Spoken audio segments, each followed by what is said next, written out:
Hi folks, and welcome to Calling BS here on Shaw TV's Community Creations, the best sports talk show you're going to watch all week. Now, normally we have a little, we use a timer gag to kind of push us along, but today we're going to do a 15-minute comprehensive, brief coverage of the World Cup. So we're going to launch right into it real quick because we're limited on time. So Group A, of course, we've got Brazil, Cameroon, Croatia, and Mexico. Brazil obviously being the class of this group. Mexico and Croatia battling it out, I think, for the second spot. Mexico might have the upper hand as they've performed well in the past against Brazil, but they still could get bounced. What do you think? Yeah, I actually might go with Croatia over Mexico for that one. They can be a really good team. The problem with Croatia is they play to the level of their opponents. Yeah. They can be very good, so they'll probably play teams like Brazil and perhaps Mexico really tough.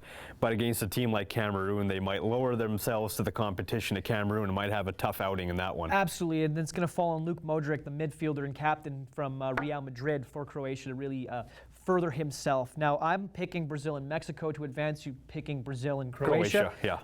I think the must-watch match of this group happens on June 23rd at 3 p.m. local time in between Croatia and Mexico, which I think will really decide.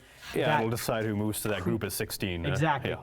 Group B, we've got Australia, Chile, Netherlands, and Spain. If you're not a footy regular, I think this is the group that you really want to watch. You've got the last two World Cup finalists in Spain and the Netherlands. They're going to have one more crack at each other, kind of a rubber match from last time. You know that the Socceroos, Australia, are going to play the game with an outstanding amount of heart and effort and won't be an easy out for any team here in this group.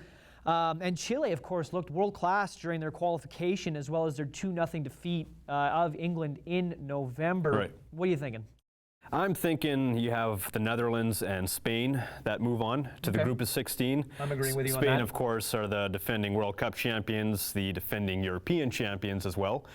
And Netherlands, yeah, they're usually pretty solid, although they had a rough outing in their last World Cup.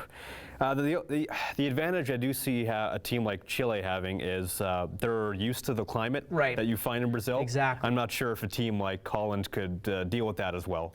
Yeah, it's going to be tough, and you know that Robin van Persie is going to have to step up for the Netherlands for that. I think the must-watch match of this group, June 13th, 2 p.m., Spain and the Netherlands.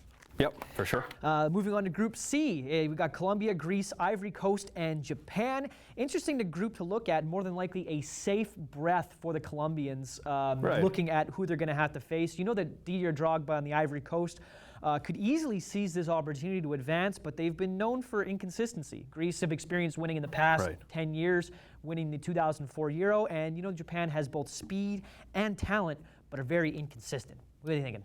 Yeah, I'm thinking Colombia. They're ranked 4th in the world right now, so that seems like an automatic choice to make it through.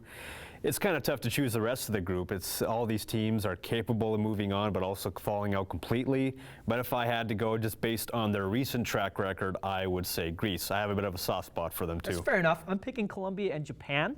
I think the must-watch match of this group is on June the 19th at 11 in the morning in between Colombia and the Ivory Coast. Moving on to Group D, we've got Costa Rica, England, Italy, and Uruguay. It's a tough one for me to swallow just looking at it, knowing that, of course, I am an England fan. Italy seem to be playing their best soccer since the '06 World Cup. You know that Uruguay seem to have the experts' love in this group and a strong side going forward. That being said, this is the first time that England hasn't had an amount of pressure heaped on them. In quite a long time. Wayne Rooney's going into this World Cup with a fresh outlook. He, of course, has struggled quite a bit in world competition up until this point. So if he can show up, I think that England could advance. I'm, however, going to pick Uruguay and Italy. Okay. Yeah, of course, I'm going with the Azzurri to move on, and also, too, I think I'll go with England. All right. You know, it's a bit of a wild card there. We're not sure what to expect from them. They've had so much high expectations placed on them before. They seem to have choked under that. I think with a younger mix of players, a different mix of players, and no pressure, not as much pressure on them this time around, I think they'll get through. Yeah, I mean, I could easily see it happening, of course, especially if Wayne Rooney plays to the level that you know that he can. I think that the must-watch match of this group is the opener. It's England versus Italy, June 14th at 5 o'clock in the afternoon. Group B, we've got Ecuador, France, Honduras, and Switzerland. France should really have an easy go of this. Swiss is the weakest squad, I would say, that has been awarded a second seed number, meaning that France probably should have a very easy go. You know that neither Salvador or Honduras look to make that much of a splash. Yeah, I'm thinking France moves on for sure. The problem with France in past tournaments is they have such great individual players, but they don't always work together well as a team.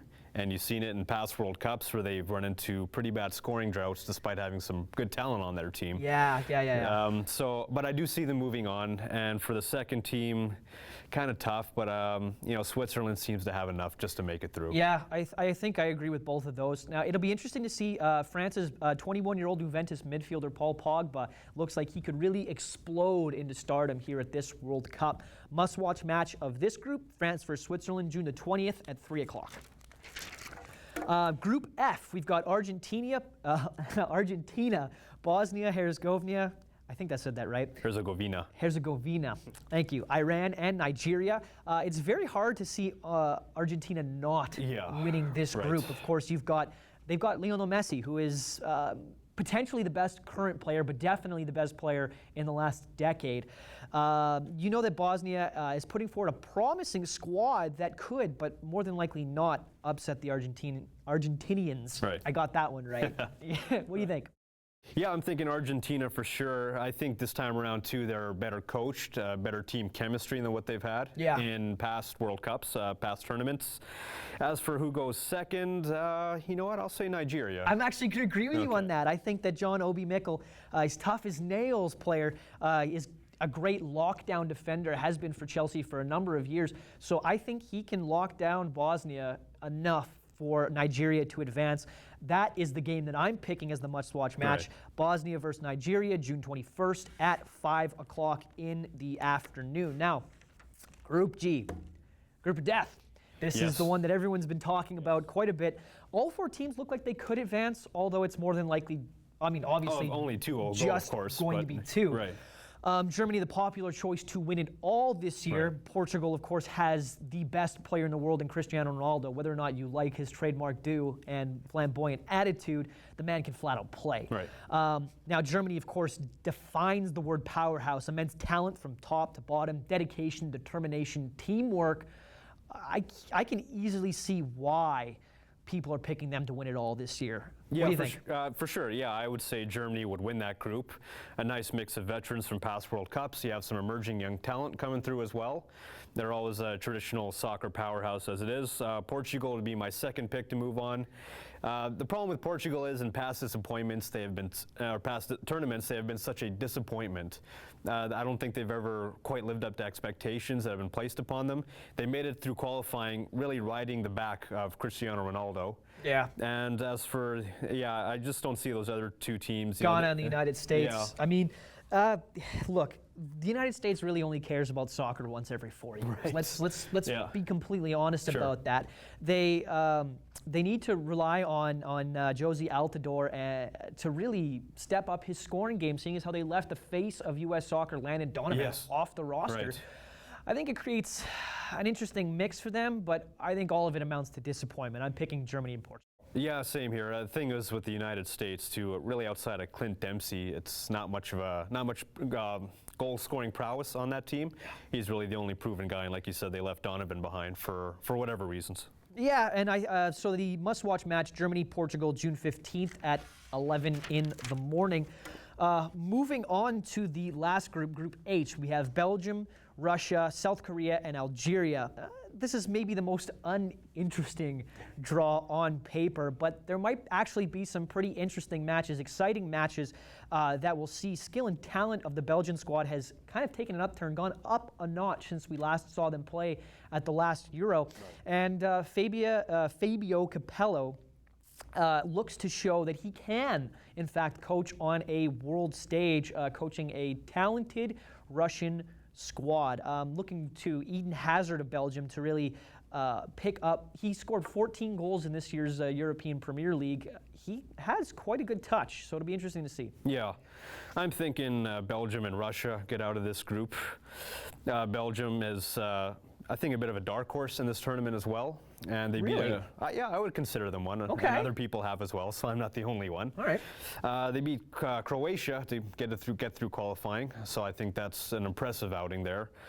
So yeah, I'm saying Belgium and Russia for my two teams. Okay, in I'm this going to pool. agree with you on that. Yeah. I'm thinking it's Belgium and Russia. I think that they are the must-watch match on June 22nd at 11 in the morning. Now, there of course have been some interesting developments, Yeah. to put it lightly, Right. in Brazil leading up to this. Now, why don't you enlighten us as to kind of what's been going on over there and why it's a problem? Right, it's a lot of civil unrest going on in Brazil right now. It actually goes back to last year during the Confederations Cup, because the whole World Cup in Brazil, it's been there's been all sorts of problems. You've had delays in the buildings, cost overruns when it comes to building the facilities. Last year during the Confederations Cup, more than 1 million people flooded the streets. You know, they were trashing property and things like that. There were violent protests, and $11 billion were spent on the World Cup for Brazil in terms of building stadiums and other facilities. And people thought this would have been better served going to things like health and education. Can't argue. No, I can't argue with that. It's a lot of money to put towards sporting events. So I can understand where those people are coming from. And you've had some problems recently, like in Sao Paulo. People were protesting in support of a subway strike. Police fired tear gas at them. And then also at the Rio de Janeiro, the two airports that they have there, airport workers went on strike, demanding a 5.6% wage increase. So That seems reasonable. Yeah, you would think so, right? I mean, 5.6% really isn't all that much No. money if you think about it. No, and so people are understandably frustrated with the amount of money that's been poured into the World Cup at the expense of, well, your everyday living expenses, your basic human needs, your basic human rights. It's something that's interesting that's been going on in the world as countries and governments start to realize that Right. putting on these events really, they don't bring in money. Exactly. You saw it at the Sochi Olympics in Russia. People were protesting that for political reasons as well, don't get me wrong, but also too the cost was getting ridiculous. Yeah, and I mean, all but 2 teams have drawn out of the bidding for the next Winter Olympics, right? So I Right. mean, not this one, but the one afterwards. yeah, 2022. That's the one, right? So like there are only 2 teams left. There were 8 teams, but they've all started, or countries. Countries, yeah, I know what you mean. Started bidding teams. Yeah, all started to draw out of the bidding because they've realized, the governments have realized that, you know, they're not really worth all of this money. It's unfortunate to see because the World Cup and the Olympics are quite a humanity unifying event, Right. Especially for us sporting people. They're a very fun thing to watch for 2 weeks or a month or however long they go on for. Yeah, I remember the 2010 Winter Olympics in Canada too. That was a big deal for this country, and I thought it brought the country together too. It was a big deal, but it was such a huge cost to run. No kidding. It's unbelievable. Also, too, there's a scandal going on within FIFA, if I may talk about this, Yeah, we've in got a regards couple to Qatar for the 2022 World Cup. Okay. What's been going on is Qatar was the first Middle Eastern nation to be rewarded the World Cup, and there have been concerns over these, you know, because in June and July you're going to have very hot weather out in the Middle East. The organizers didn't think about that when they chose Qatar as the host for that World Cup. Also, too, it's come under criticism for the kind of construction projects it's had. You know, apparently using slave labor. People don't like its. Whoa. Yeah, very poor conditions for the workers when it comes to building facilities and hotels and stadiums. It's going to cost $100 billion to build these things. So poor working conditions for the workers. Also, too, people don't like its negative stance against homosexuality, things like that. Apparently, there's a corruption scandal. People believed officials were bribed to give Qatar that World Cup. It wouldn't surprise me. All sorts of controversy. And if that isn't bad enough, 2018 World Cup in Russia. No. Well, I mean, whatever. I think it might actually be an interesting tournament there. Now, ending the episode on a bright note, who do you think is going to win the whole thing? I'll say Germany. Yeah, I'll agree with you. I think it's probably going to be the Germans. I want to thank you for joining us here on Shaw TV's Community Creations World Cup preview here by Calling BS. Want to thank Shaw for putting us up. Want to thank our awesome cameraman, Darren Marash. Want to thank you for watching, and enjoy the World Cup.